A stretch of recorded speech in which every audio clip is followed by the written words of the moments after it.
Right, hello and welcome to this video. You've got a white Sprinter van, and that's as far as I know. It's a ex-Scottish ambulance service NHS trust. Can you still see it where the stickers have been removed? So it's been owned by them from new, no former keepers. It's the V6 variant, so a bit thirstier than the 2.1, but arguably a better engine. Certainly a lot more power anyway. This one actually, I've just noticed whilst doing this video, it has got a slight diesel leak that I've just noticed. So what I did was, I pulled the vehicle down because it was flat, left it running for about an hour whilst I went for a shower, came back out and I was like, oh great. Another Sprinter that's been serviced by someone that doesn't know how to service vehicles. It's likely going to be the fuel filter, I'd say. But yeah, I'll get to the bottom of that when it goes to the workshop. This vehicle's arrived. It's not been cleaned. It's not been inspected. It's not had anything at all. I just know that we've had quite a bit of interest and a number of people are waiting for a video. And indeed, anyone that wants to learn about these kind of vehicles, I suppose. So, I've just done the measurements actually of the box, so if it'll fit on your driveway, whether you can sleep lengthways, all that sort of stuff that you guys like to know. So what we've got on the inside, 171,000 miles. Cruise control's quite a nice feature. The air conditioning button's not there because it does have a feed in from here from what's called the EVAC air conditioning system, which on this vehicle was made by Eberspacher. I'll just go ahead and start her up. No clutch to put down. Nice compression on startup. It says there's an AdBlue fault. That's always nice. See, that's the one of the great things about getting a Euro 6 vehicle. You can go into London and certain cities, but you have AdBlue. So unless you're going there regularly, I'd avoid it. Nice automatic transmission on these. I really do like them, and they are very reliable as well. But yeah, 170, let's go back to that, 171,000 miles. It really isn't a lot. We've got an MOT certificate here, have we? Tested till February the 8th next year. Pretty close one to the legal limit. Great. Well, it's not the end of the world, but we'll obviously inspect it and probably find some more faults, like why wasn't it advised on these things? You know, they're not actually in the driver's view, so you wouldn't fail your MOT, but you would be advised. Maybe it happened between, well, it's done 171,075 miles on that MOT. So yeah. Wait, what? It's 171,075, and it's done 7 miles since the MOT. There you go. And I probably did those because when it actually arrived, I took it down the road. I probably did 2 of those miles.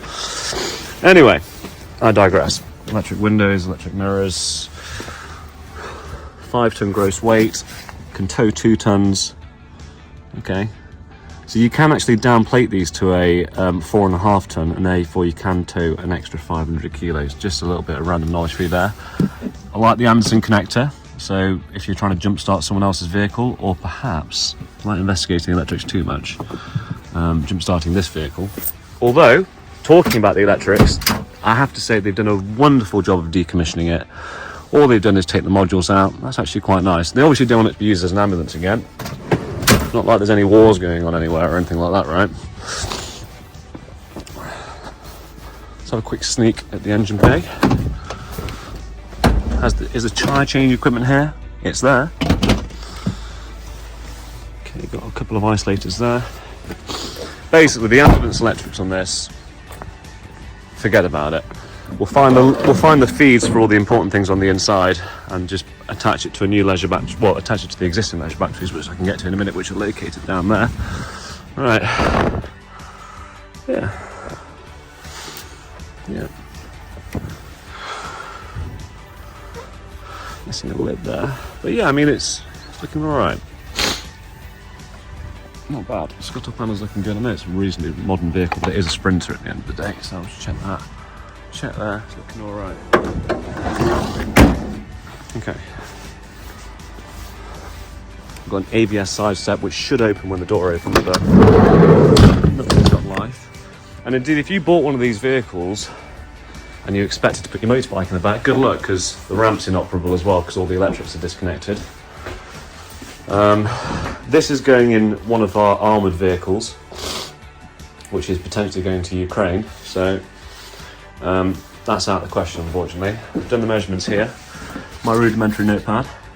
I'll just bang those on the website, but yeah, they're obviously quite handy. Air conditioning unit in there which feeds the back and the front, like I discussed earlier on. There's the charger for the stretcher, that's not included. This is all the comm stuff, so yeah. Storage locker. Bring your kids. This is the Genesis controller, which is now never going to work ever again, so that can just basically go in the bin. That wasn't cheap. But yeah, all of these things we can get going. That's the air conditioning, that's the diesel heater. All of the lights and everything in the back, that's something we can do.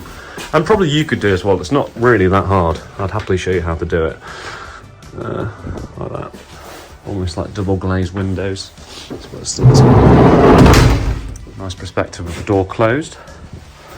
I really should get around to doing a video on sort of the aperture of these doors, so you can know what you can fit in. Maybe you want to put a wheelbarrow on the inside or something, who knows. But yeah, in conclusion, it's a nice setup, it's nice, clean, it's dry, which is refreshing for ambulances, because oftentimes when they get decommissioned for, I don't know, they might sit there for a year, and by that time, pardon me, so much damp has been built up and stuff like that.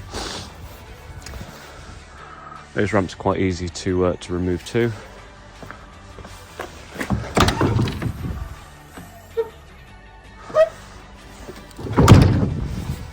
So, in this here is the hydraulic pack for the ramp. In here you're going to have a battery that powers the ramp and some leisure batteries. Let's see if I can show you that. Where's the little key thing? Okay.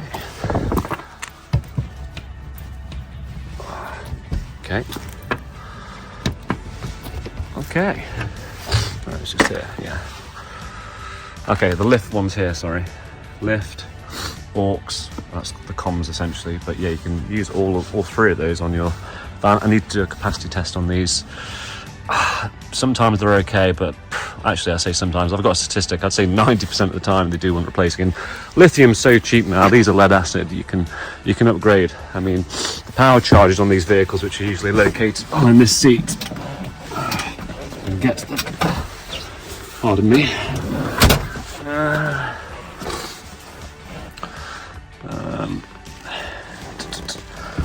I'll get an electrical inspection done in our workshop actually by one of our qualified electricians, but usually you can just plug and play with lithium on these now, so you don't need to get a new battery charger. Right, looks like I've got a customer arriving, so very good time to end the video. If you've got any questions, let me know. Seems a pretty good van to me.